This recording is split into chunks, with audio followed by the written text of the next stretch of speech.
Hello guys, welcome back to my channel. This is advocate Apya. तो आज हम जानते हैं कि नए क्रिमिनल लॉज आने से हमारी जिंदगी में क्या फर्क पड़ेगा। What is the effect of new criminal laws in our life. सबसे पहले बेसिक से स्टार्ट करते हैं। तो जैसे कि आप लोगों को ऑलरेडी पता कि जो आईपीसी है वो अब जो इंडियन पिनल कोड है वो अब है भारतीय न्याय संहिता, जिसके अंदर पहले 511 सेक्शंस थे, लेकिन अब नए बीएनएस में 358 सेक्शंस हैं, इन विच 21 न्यू ऑफेंसेस आर एडेड। 21 अपराधों को ऐड किया गया है बीएनएस में।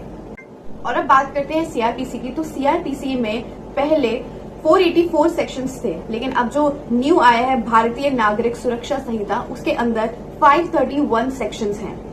सो बेसिकली न्यू क्रिमिनल लॉज जो है वो इन्फोर्स हो चुके हैं और सबने ये डिफरेंस भी जान लिया है, बेसिक डिफरेंस जान लिया है कि जो आईपीसी, सीआरपीसी और इंडियन एविडेंस एक्ट है वो कहाँ कहाँ डिफर करते हैं बीएनएस, बीएनएसएस एंड बीएसएस से। ये हम देख चुके हैं। और क्योंकि कितने सेक्शंस रिपील हुए हैं, कितने सेक्शंस एड ऑन हुए हैं, कितने सेक्शंस पुराने क्रिमिनल लॉज में थे, कितने सेक्शंस नए क्रिमिनल लॉज में, ये सारी चीजें ऑलरेडी हम देख चुके हैं। लेकिन अब बात करते हैं इस चीज के बारे में कि जैसा कि क्रिमिनल लॉज जो हैं वो उनका पर्पस क्या है। ऑब्वियसली ये जो क्रिमिनल लॉज होते हैं इनके कुछ बेसिक पर्पस होते हैं, कुछ बेसिक पिलर्स होते हैं और कुछ बेसिक माइलस्टोन्स होते हैं जिनको इन्हें अचीव करना होता है। तो अब हम ये जानते हैं कि जो आईपीसी, सीआरपीसी और इंडियन एविडेंस एक्ट है, क्या वो जो माइलस्टोन है वो अचीव कर पाए।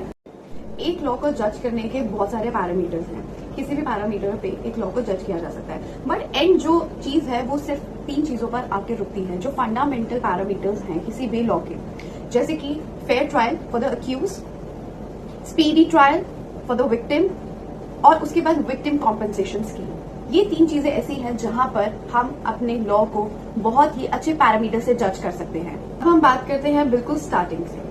जो हमारा आईपीसी है, आईपीसी का जो फंडामेंटल्स है वो ये है कि क्या क्राइम है, क्राइम की क्या डेफिनेशन है और उसकी पनिशमेंट क्या है। सीआरपीसी जो है, सीआरपीसी का एक फंडामेंटल है कि प्रोसीजर क्या है। जो भी अगर कोर्ट में केस जाता है वो किस तरह से प्रोसीड करेगा, इन्वेस्टिगेशन, सर्च एंड सीजर के क्या प्रोसेस है। इंडियन एविडेंस एक्ट है जिसका फंडामेंटल है कि जो एविडेंसेस है उनको किस तरह से एडमिट किया जाएगा, कौन से रेलेवेंट एविडेंस है, कौन से इररेलेवेंट एविडेंस है। और साथ ही इन लॉज को टाइमली अमेंड किया जाता है according to the changes in the society. For example, जो ऑफेंसेस अगेंस्ट विमेन है उसके अंदर speedy trial, investigation within the period of 2 months, ये सब चीजें दी हुई हैं। तो अब जानते हैं पुरानी क्रिमिनल लॉज में प्रॉब्लम क्या है जो नए लॉज लाने की नीड हुई। तो अमित शाह जी के अकॉर्डिंग उन्होंने एक सेशन, पार्लियामेंट सेशन में एक चीज कही कि जो क्रिमिनल लॉज है उसके अंदर 400 से ज्यादा बार ब्रिटिश जो क्राउन है उनका जिक्र है, जो कि आजादी के 75 साल बाद भी स्लेवरी को डिपिक्ट करता है। साथ ही साथ जो पुराने क्रिमिनल लॉज है वो जेंडर न्यूट्रल नहीं है। साथ ही साथ में उनका जो स्ट्रक्चर है वो काफी ज्यादा कॉम्प्लिकेटेड बनाया गया है, जो कि अब नए क्रिमिनल लॉज में ऐसा कुछ भी नहीं है। वो बिल्कुल जेंडर न्यूट्रल है और दूसरी बात बिल्कुल भी कॉम्प्लिकेटेड स्ट्रक्चर नहीं है। अब जानते हैं नए क्रिमिनल लॉज में क्या चेंजेस आए हैं। तो जैसा कि मैंने आपको बताया कि प्रोविजन डिफरेंसेस तो है ही, एक में प्रोविजन कम है फिर अगले में ज्यादा हो गए हैं, ये 2 चीजें हैं ही। साथ ही साथ में आईपीसी में काफी सारे सेक्शंस जो हैं उनको हटा दिया गया है। जैसे काफी इंपॉर्टेंट सेक्शन पहले होते थे, सेडिशन हो जाता था, एडल्ट्री था, उसके बाद 377 था, नेचुरल ऑफेंसेस थे। तो उनको जो है, जैसे 377 को तो पार्शियली रिपील किया गया है और जो 497 है, एडल्ट्री है, इनको एब्सोल्यूट रिपील किया गया है। और साथ ही साथ कुछ नए ऑफेंसेस जो हैं वो ऐड किए गए हैं, जैसे कि मॉब लिंचिंग, स्नैचिंग या फिर फॉल्स प्रॉमिस टू मैरी। उसके अलावा यहाँ पे ऑर्गेनाइज्ड क्राइम, एक न्यू टर्म डिफाइन की गई है, ऑर्गेनाइज्ड क्राइम। और अगर बात करें सीआरपीसी की, तो जो न्यू बीएनएसएस है उसके अंदर 9 प्रोविजंस जो हैं वो ऐड किए गए हैं और जो 10 प्रोविजंस हैं उनको चेंज किया गया है। And same goes for Indian evidence act, वहां पे भी कुछ प्रोविजंस जो हैं वो ऐड किए गए हैं और कुछ प्रोविजंस जो हैं उनको चेंज किया गया है। अब बात कर लेते हैं कि जो हमारा पहला बेसिक जो प्रिंसिपल था जिसकी वजह से न्यू क्रिमिनल लॉज आए हैं, जैसे कि जेंडर न्यूट्रलिटी। तो क्या वो हमारे को नए क्रिमिनल लॉज में अचीव हो पाया? So the answer is yes. New criminal laws में हमारे को ये जो जेंडर न्यूट्रल का जो प्रोविजन है वो हमें अचीव हो पाया। कैसे? जैसे पहले क्या होता था कि जो विक्टिम है और जो परपेट्रेटर है, यहाँ पर जो था वो जेंडर न्यूट्रलिटी नहीं थी। फॉर एग्जाम्पल अगर हम देखें तो offence that is outraging the modesty of a woman, तो यहाँ पर क्या था, जो परपेट्रेटर था वो सिर्फ मैन था, कि एक आदमी ही आउटरेज कर सकता है किसी वुमेन की मॉडेस्टी को। बट अब न्यू क्रिमिनल एक्ट में जो outraging the modesty of a woman है वो both men and women commit कर सकते हैं। इसका मतलब दोनों के ऊपर सेम तरह की कार्रवाई की जाएगी। तो हाँ, परपेट्रेटर के एंगल से तो वो जेंडर न्यूट्रल हुआ है, बट विक्टिम के एंगल से वो जेंडर न्यूट्रल नहीं हुआ है। और जो ये सबसे इम्पोर्टेंट बात है, तारीख पे तारीख है, इसको कम करने की कोशिश की गई है। काफी एफिशिएंट तरीके से जस्टिस जो है वो डिलीवर किया जाएगा।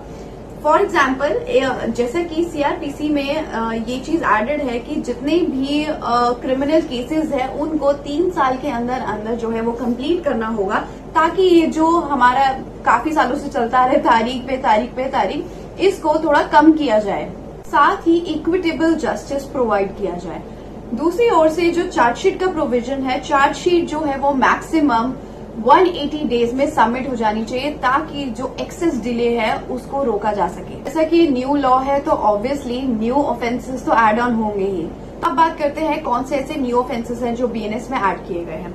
जैसा कि स्नैचिंग है, मॉब लिंचिंग है, फेक प्रॉमिस टू मैरी है, क्वेश्चन पेपर लीक है, एटीएम थेफ्ट है एंड पॉन्जी स्कीम है।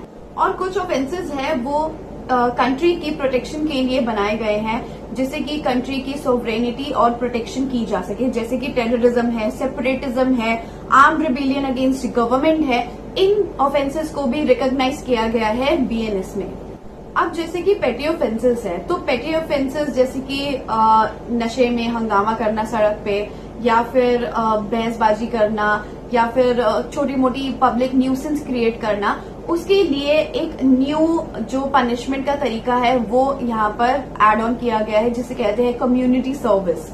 तो जितने भी पेटी ऑफेंसेस हैं उनके लिए community service as a punishment जो है वो एड ऑन की गई है। और एक जो सबसे कंट्रोवर्शियल सेक्शन है सेडिशन का, उसको जो रिपील कर दिया गया है, पर उसी से मिलता जुलता काफी ऑलमोस्ट सेम सेक्शन जो है वो बीएनएस में ऐड किया गया है। अब ये तो बात कर ली हमने जितने भी एड ऑन्स है। अब बात करते हैं क्रिटिसिज्म्स क्या क्या है न्यू क्रिमिनल लॉज के।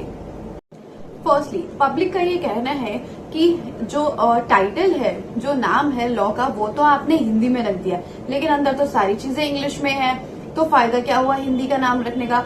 तो यहाँ से पार्लियामेंट का जवाब आता है कि ये संस्कृत है।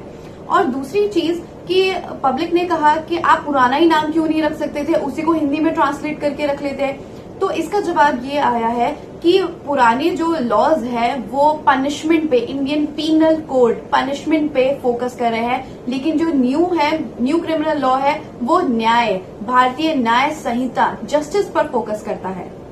सेकेंड चीज, जिस चीज पे ऑब्जेक्शन उठाया गया वो ये था कि जो पुराने क्रिमिनल लॉज है इनको अमेंड किया जा सकता था, इसकी वजह से new criminal laws all together लाने की क्या नीड थी। तो इसका जवाब ये आया कि न्यू क्रिमिनल लॉज अमेंडमेंट से हम जो बेसिक फंडामेंटल जो प्रीएम्बल है उसको चेंज नहीं कर सकते, बेसिक स्ट्रक्चर जो है क्रिमिनल लॉज का उसको चेंज नहीं कर सकते, बट बेसिक स्ट्रक्चर को चेंज करने की वजह से न्यू जो लॉज है उनको इनैक्ट किया गया। सेकेंड थिंग, जो यहाँ पर जो न्यू क्रिमिनल लॉज है उसके अंदर बहुत सारी कुछ न्यू जो चीजें हैं वो ऐड की गई, जैसे डिजिटाइजेशन किया गया, बेटर फॉरेंसिक किया गया, strict timeline for chargesheet add on की गई, जो कि बहुत ही ज्यादा एफिशिएंट है। तो सबसे पहले जहां पे हमारे पास 0 एफआईआर का कोई भी प्रोविजन नहीं था सीआरपीसी में, वहां पे अब हमारे पास है 0 एफआईआर, जहां पे पुलिस ऑफिसर को मैंडेटरी है 0 एफआईआर रजिस्टर करना, चाहे उनके पास जुरिस्डिक्शन हो या ना हो। सेकेंड थिंग, बहुत सारे ऑफेंसेस ऐसे थे जो कि आईपीसी में नहीं है पर वो बीएनएस में है, जैसे छोटे ऑफेंसेस थे या फिर जिनके अंदर मिनिमल पनिशमेंट थी, जैसे कि false promise to marry, chain snatching and mob lynching. ये कुछ ऐसे ऑफेंसेस हैं जो पहले आईपीसी में नहीं थे बट वो बीएनएस में है। थर्ड थिंग, हमारे पास आईपीसी में टेररिस्ट वर्ड कहीं पे भी डिफाइंड नहीं था, पर अब बीएनएस में the word terrorist is defined. और जैसे कि स्टेटमेंट रिकॉर्ड करते वक्त पुलिस ऑफिसर को वीडियो एंड ऑडियो मीन से रिकॉर्ड करनी है, 0 एफआईआर का प्रोविजन है जो पहले कभी नहीं था। तो ये सारे प्रोविजंस जो है वो बेटरमेंट के लिए ऐड किए गए हैं। पर हमें ध्यान इस चीज पर देना है कि क्या इंडिया का जो स्ट्रक्चर है वो इतना स्ट्रांग है कि इन लॉज को वो स्मूथली अप्लाई कर देगा। तो इस चीज के लिए जितने भी पुलिस ऑफिसर्स हैं, कॉलेजेस हैं और जजेस हैं, इन सब के लिए एक knew all together new classes जो है वो अरेंज की जाएंगी, टाइम दिया जाएगा ताकि ये सारी चीजें प्रोसेस में आ सके, और इतना टाइम दिया जाएगा ताकि ये लॉज जो है वो आसानी से इम्प्लीमेंटेशन इन लॉज का हो सके। तो दैट्स ऑल फॉर गाइज। अभी हमने बहुत ही बेसिक चीजें डिस्कस करी हैं old criminal laws and new criminal laws के तहत। अब अगली वीडियो में हम सारी के सारे जितने भी डिफरेंसेस है, एड ऑन्स है, रिपील है, इन सबको डिस्कस करेंगे। Thank you so much for watching this video and please do subscribe our channel Vatsalya. Thank you so much.